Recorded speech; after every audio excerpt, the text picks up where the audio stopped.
Honorable Prime Minister, Shri Narendra Modi ji, Your Excellency, President von der Leyen, honored guests, friends and colleagues, I'm thrilled to welcome you in person to New Delhi. We've been waiting to meet each other again. But even as this moment excites us, it is important to remember those who are missing.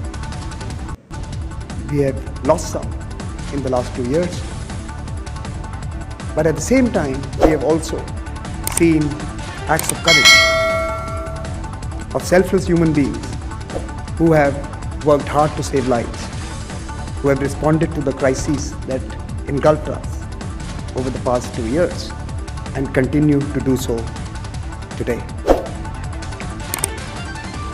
At last year's dialogue, as we all signed on to Raisina on our screens, Prime Minister Modi made a very perceptive and important observation.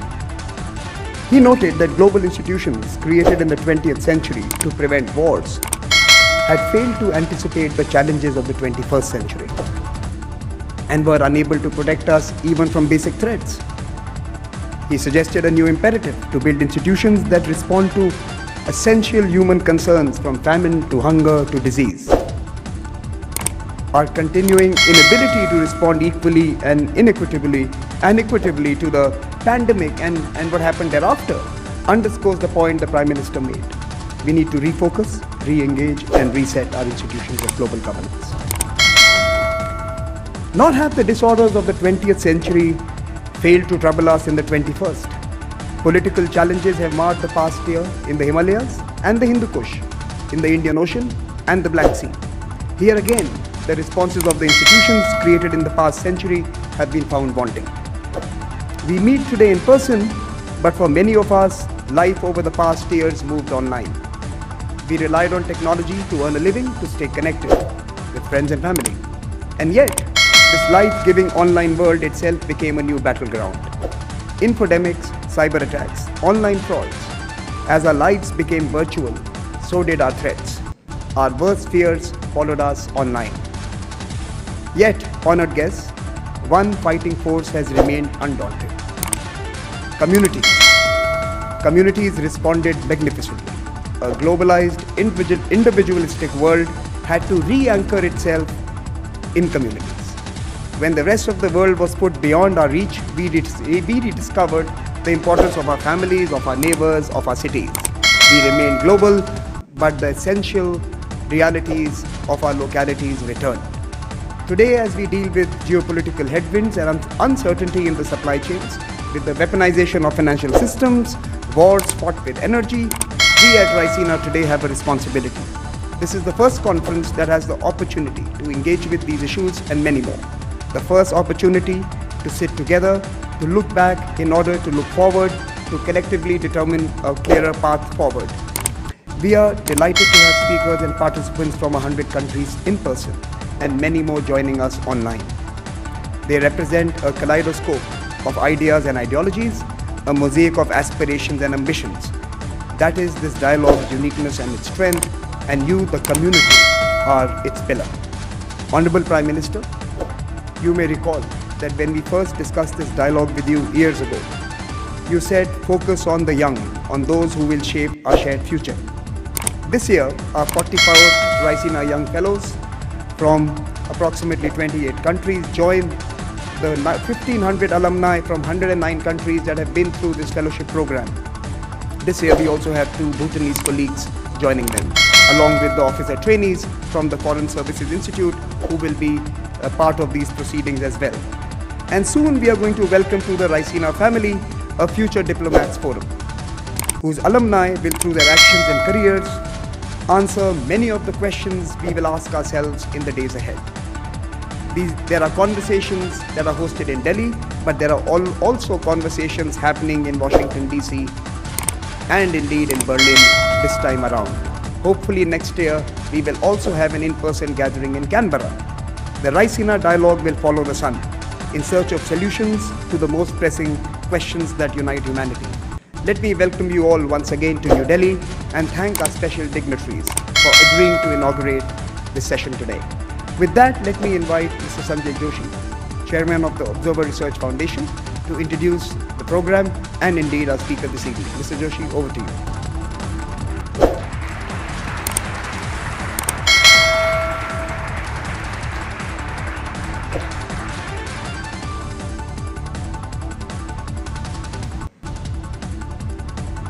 Good evening and a very warm welcome to the distinguished gathering assembled here in this room once again.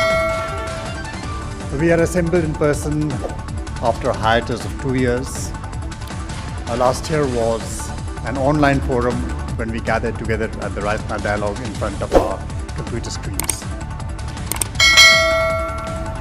So very good evening, Honorable Prime Minister Shri Narendra Modi ji, Excellency Ursula von der Leyen, President of the European Commission and our chief guest for this evening, Honorable External Affairs Minister Mr. Jaishankar, partners in the Ministry of External Affairs, ministers, admirals, delegates, experts gathered from 100 countries, and our younger ISNA fellows in this room. We host this year the Rajasthan Dialogue, I must confess, with some trepidation. Now, this dialogue was created as a venue for conversations between global statesmen, thinkers, leaders across politics, government, businesses, media, civil society, you name it, a vast array of expertise to bring it together in the rooms of the Taj Palace. I speak with trepidation because even as we were battling to recover from the devastation struck by this once-in-a-century pandemic, we are also struck by two other bolts which just came out of the blue. The first saw a dark veil descend over Afghanistan in our neighborhood. That was August 2021. And the second has just redrawn the Iron Curtain across the heart of Europe. The Rajasthan Dialogue 2022 takes place in the lengthening shadow of these events. And our theme for the year, Terra Nova, impassioned, impatient and imperiled, seeks to interrogate our responses as a global community to all three watersheds. We endeavor to discover how we find ourselves today on a rather unfamiliar planet that looks and feels very, very different from the one we had gathered to discuss in person just before the pandemic struck in 2020. Have we moved forward in these 2 years only to go back? Just as the collapse of Kabul in 2021 was seeking to signal a new geoeconomic architecture that sought to respond to the strategic competition of the 21st century, February 24th threw us back into the old bipolar global order of a bitter Cold War that the world should have relegated to history books 30 years ago. And together, the pandemic, Kabul, February 24th, these three events today force us to examine the political undergirding of what has become a rapidly deglobalizing world. The cracks in the multilateral liberal system are now tectonic rifts. And if history is any indication, such a confluence of event chains coalescing together can alter global power dynamics and reshape the world order. And that is the kind is being spoken of as inflection point, and that is the reason. No pandemic that should have brought us together ended up exposing the limits of transnational cooperation. We divided the world into the haves and the have-nots. We recreated the rifts which we had again forgotten between the North and the South. It made us acutely aware of the frailties of global public goods, of supply chains, of global institutions. Large tech companies gained influence across a multitude of sectors, from financial services to healthcare, and regulators were struggling to keep pace. Authoritarian states perfected the use of technology for controlling lives, and technology itself spawned a new generation of deep fakes that brought us to the post-truth era. Our health, our safety, our well-being are all become part of someone else's business model. We don't control them. And the sanctions following the conflict in Ukraine now undermine trust in the integrity and the cohesiveness of the global financial system, which was once considered the backbone of global value chains of global innovation. And climate action, unfortunately, has been reduced to trending hashtags and empty speeches, even as the taps of green finance and green technology continue to run dry. So we are in the midst of a perfect storm, and our assumptions are shaken. It is no longer the time to hark back to a pre-pandemic normal. It no longer exists. The riddled as that normal was with inequality and exclusion, this is the time for a new, unknown world. A time to talk coherently about what is substantive, what is sustainable, and thereby make the right choices. And this is the challenge right here for all of us in New Delhi at RISENA 2022. The war in Ukraine sadly continues, but we believe so must this dialogue that gathers diversity across 100 countries and gives us perhaps some reason for hope. Madam Excellency, there's no better way to commence these conversations at the RISENA dialogue than to have you here to deliver tonight's inaugural address. I recall welcoming you to the ORF in 2015 as a Minister of Defense, then for the Federal Republic of Germany.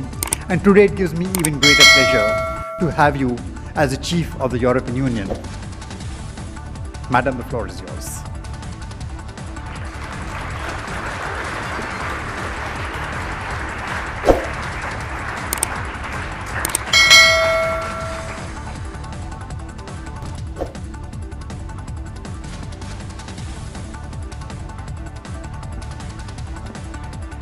Prime Minister Modi, Excellencies, Ambassadors, distinguished guests. Every 5 years, when Indians are casting their vote in parliamentary elections, the world watches with admiration as the world's largest democracy charts its future path. Because the outcome of decisions made by 1.3 billion people resonates around the globe. This is especially true for Europe. As vibrant democracies, India and the European Union share fundamental values and common interests.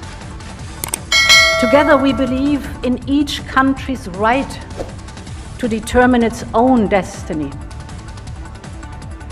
Together, we believe in the rule of law and fundamental rights. And together, we believe that it is democracy that best delivers for citizens. So, despite our geographic distance and despite the different languages we speak, when we look at each other, we do not meet as strangers, but as close friends. Democracy was born more than 2,000 years ago in Europe, but today its largest home is India. For the European Union, strengthening and energizing its partnership with India is a priority in this upcoming decade.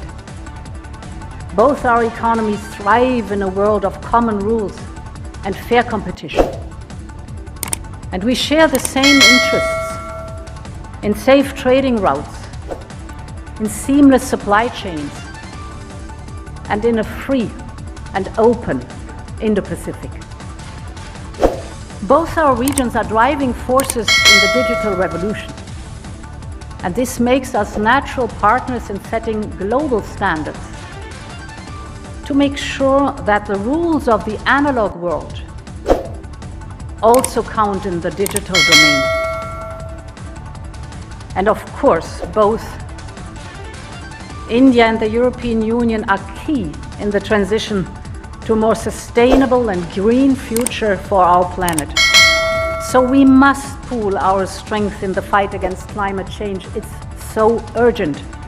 And this is our common responsibility, not only towards the global community, but mostly towards the next generation.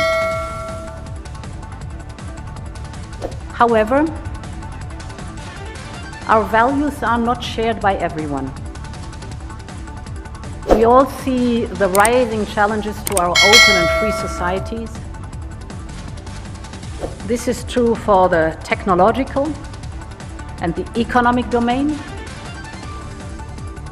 but it is also true for security. The reality is that the core principles that underpin peace and security across the world are at stake, in Asia as well as in Europe.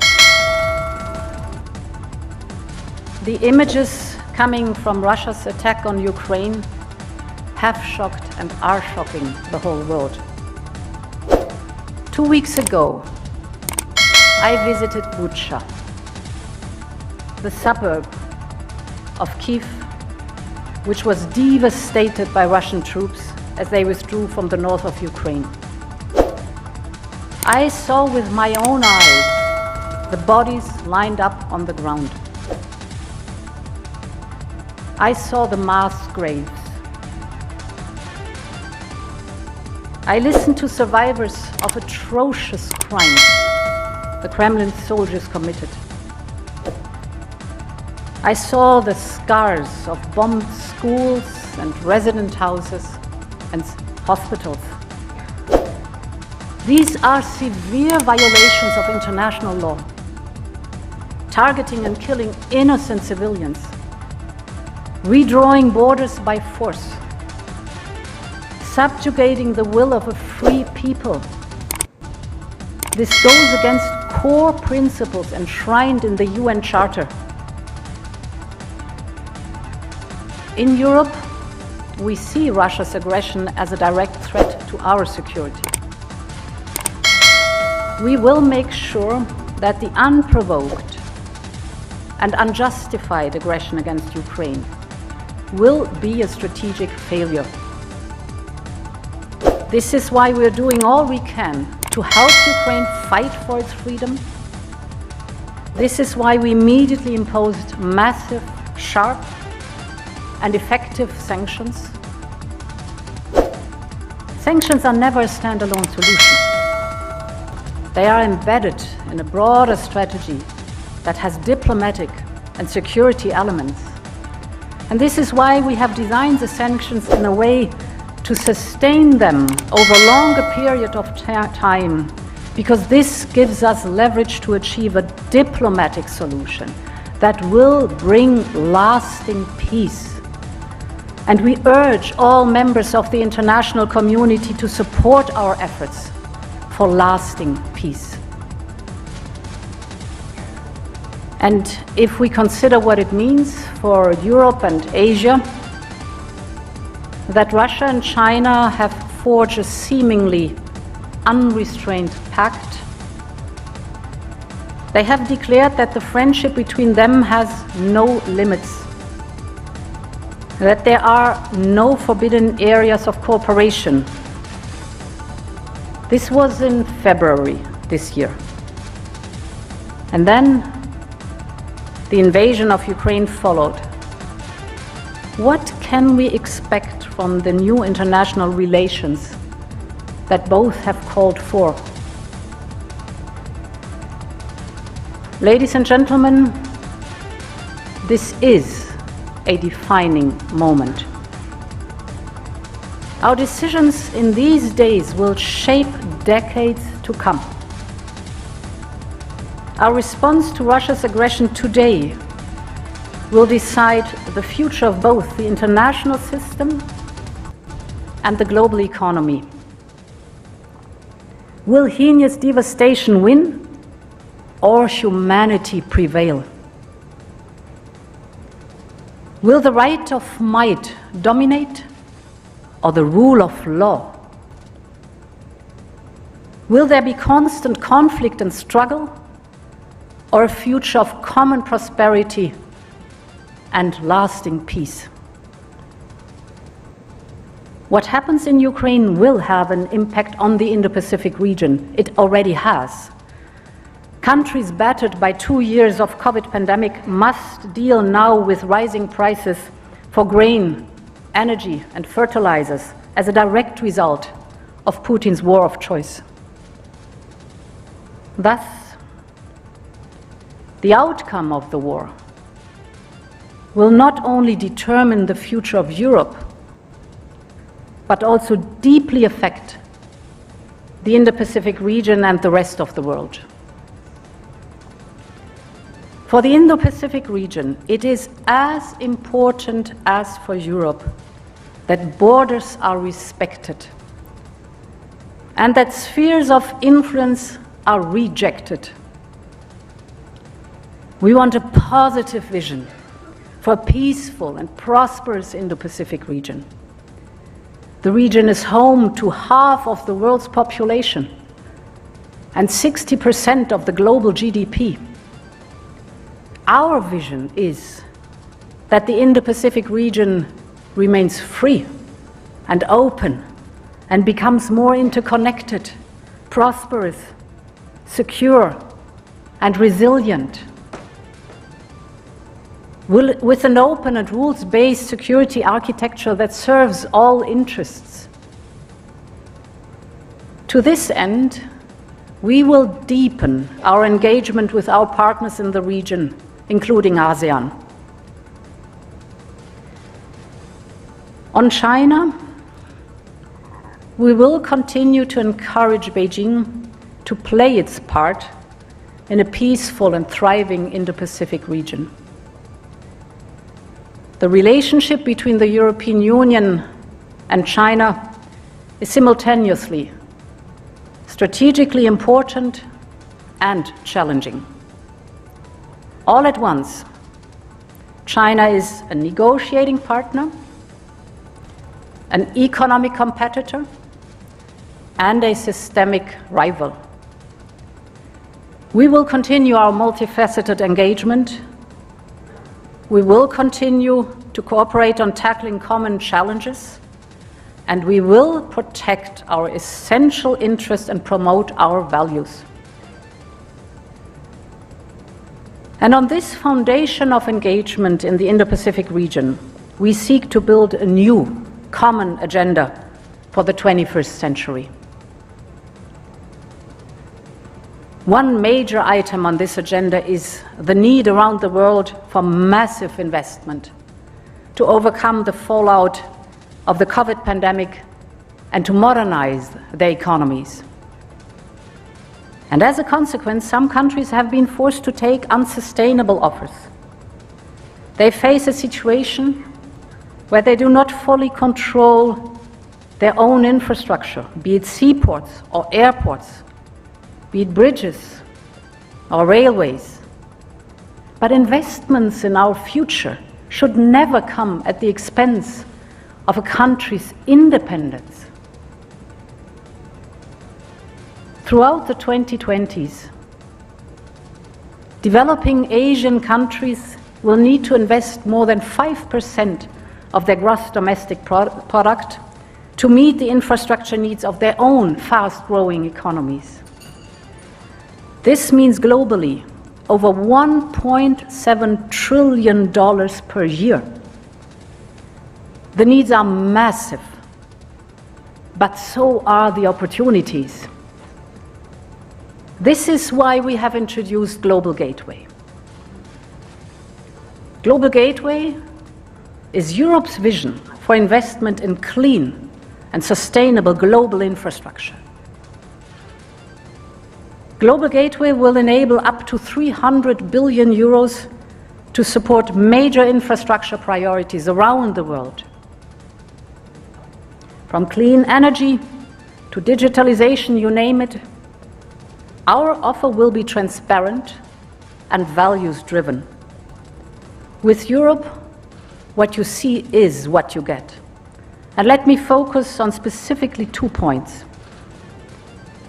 First, on climate action. And here, let me take energy. Energy demand, for example, in India has doubled since 2000. And this is good news, because it means better living conditions for millions of people. Over the next 20 years, India will need an additional energy capacity that is equal to the entire European energy consumption, additional. So the question is, will this energy be clean? Or will it poison our air that we breathe? Will the energy be renewable and homegrown? Or will it increase our dependency and allow for blackmail in the future? I was very glad, Prime Minister, to hear that you declared that India will be energy independent before it celebrates its 100th birthday of the country's independence in 2047.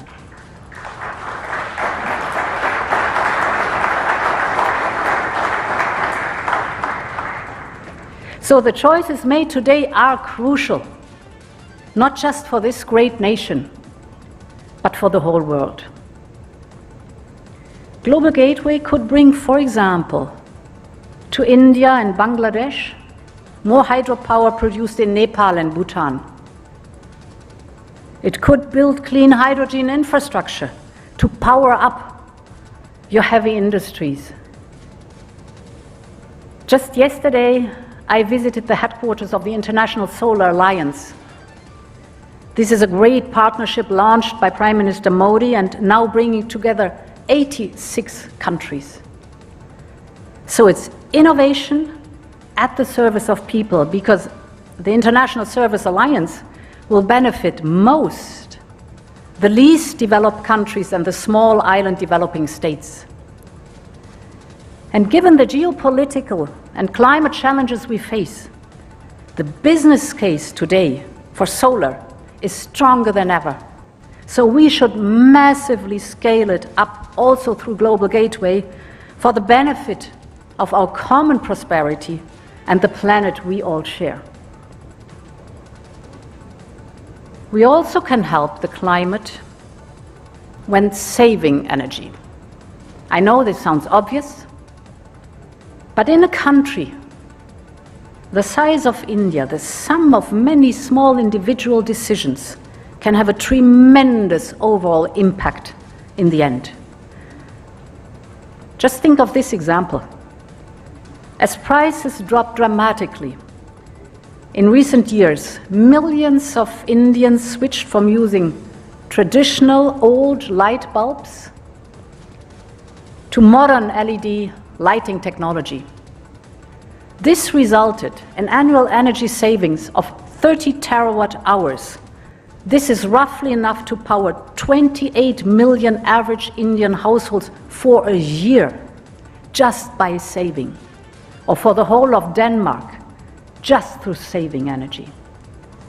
So there's really big time potential in energy efficiency and energy savings. We also need to strengthen our cooperation in the digital field. This is my second point. Because cutting-edge technology is at the heart of our future cooperation.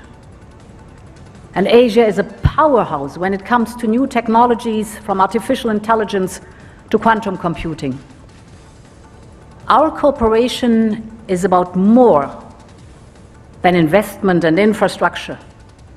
It is about talent and technology based on fundamental values, on standards, for example. Today, India and the European Union both recognize that we are better off when we develop global standards for new technologies such as 5G, instead of seeking separate national solutions. And we share many of the same values when it comes to the digital world. We share the idea that privacy should be guaranteed online as well as offline. And that technology should enhance individual freedom, not the state's ability to control us. Think about data protection. European companies outsource many of their IT processes to Indian companies. Europe generates almost 1/3 of the revenues for the Indian business process outsourcing sector. And with equivalent rules, we could unlock even greater data flows between our regions with immense benefits for the companies in our respective regions. As I said earlier, for the European Union, the partnership with this region is one of our most important relationships for the coming decade, and strengthening this partnership is a priority for the European Union. Our strategic cooperation should take place at the nexus of trade, trusted technology, and security, notably in respect of challenges posed by rival governance models. And therefore, I am very pleased that today Prime Minister Modi and I have agreed to establish an EU-India Trade and Technology Council to tackle key trade, economic, and technological challenges. And as like-minded partners, the European Union and India will be working on several tracks. We have launched negotiations on a free trade agreement, as well as on investment protection and geographical indications. For Europe, this is a strategic investment in our partnership with India. The European Union is India's third most important trade partner, but we can do so much more. Our trade is far below our potential, both for Indian and European goods and services. So this deal will bring new technologies, new investment, an unprecedented integration into shared value chains.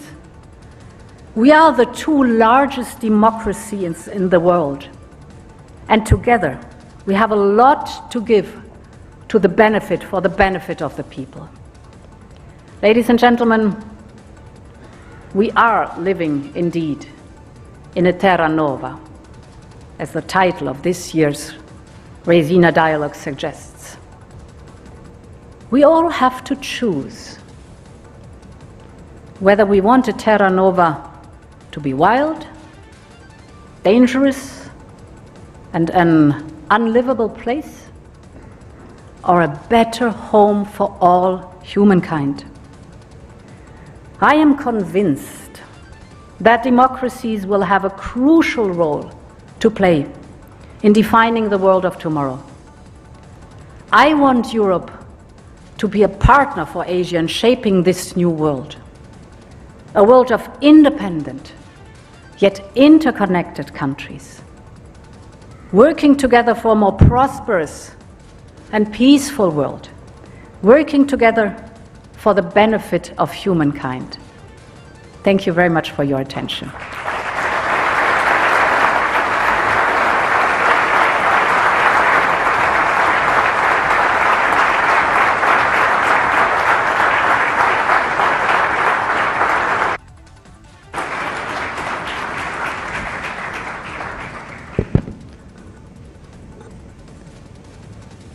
May I now request the Honorable External Affairs Minister of India, Dr. S. Jaishankar, to propose a vote of thanks.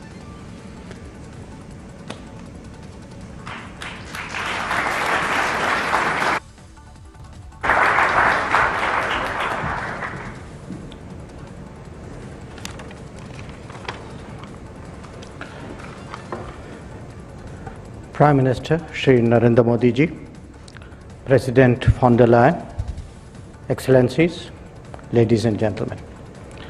It's a great pleasure to propose the vote of thanks at the inaugural of the 6th Raisina Dialogue. In 2015, Prime Minister, you gave us the task of creating a Make in India, Make for the World platform to debate contemporary issues. This reflected both your confidence in shaping the global agenda as well as in the strength of our summoning powers. It would express both the rebalancing and the multipolarity that characterizes our times. This dialogue has been the most successful of our many responses to your call. 7 years later, we have today in our midst 1,200 participants drawn from 99 nations, ready to hear 100 panels and conversations. And I can say this with all humility, that the Raisina dialogue is among the best in its class. Among the geographies that have partnered this endeavor as it developed, Europe has clearly stood out. It is therefore only fitting that the keynote address today should be delivered by President von der Leyen of the European Commission. She and Prime Minister Modi were the co-chairs of the 27+1 EU summit at Porto in May 2021 that has set new directions for our partnership.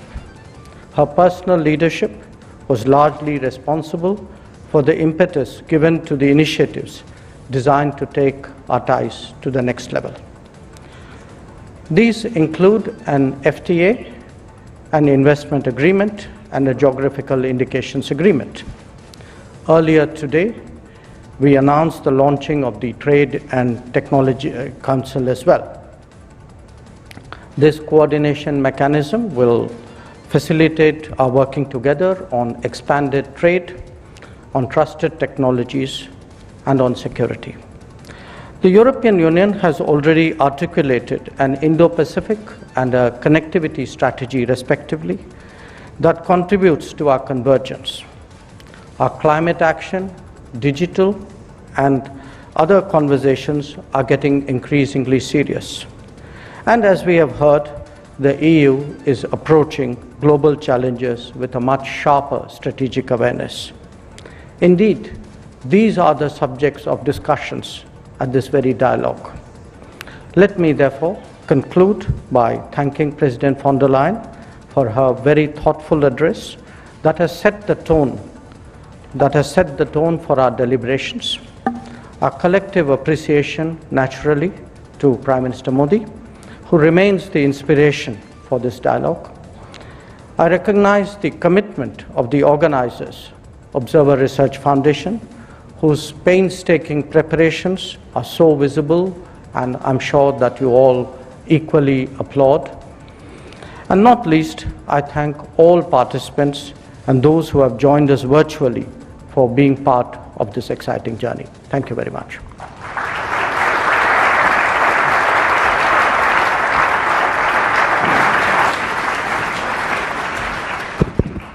So this brings us to the close of this inauguration session. I will request you all to remain seated. The Honorable Prime Minister and Her Excellency President von der Leyen will leave the room. We will open the doors at some point, but till then remain seated and please do not crowd near the door as we move out. There are dinners that you can join and you would have received invitations, and we'll proceed to those venues. Thank you very much, sir.